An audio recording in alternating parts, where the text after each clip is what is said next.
Parvathipuram RTC complex లో దివ్యాంగుల కోసం దివ్యాంగ శక్తి పథకాన్ని ఎమ్మెల్యే బోనుల విజయచంద్ర ప్రారంభించారు. ఈ సందర్భంగా దివ్యాంగులకు ఉచిత బస్ పాస్లను అందజేశారు.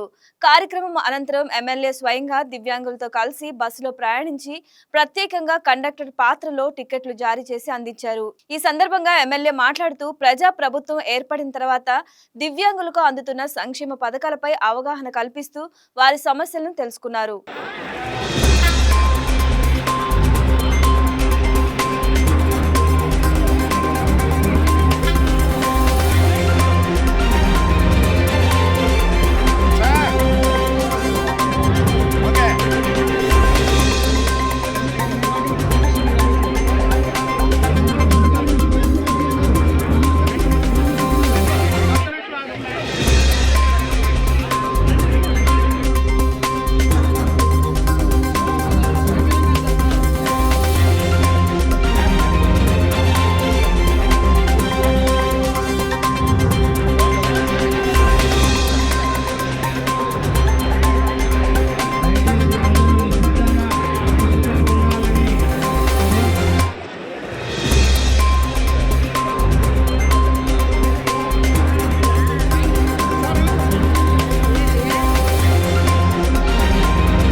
ఈ వీడియో మీకు నచ్చినట్లయితే లైక్ కొట్టి షేర్ చేసి మా వైకే టీవీ ఛానల్ని సబ్స్క్రైబ్ చేయండి.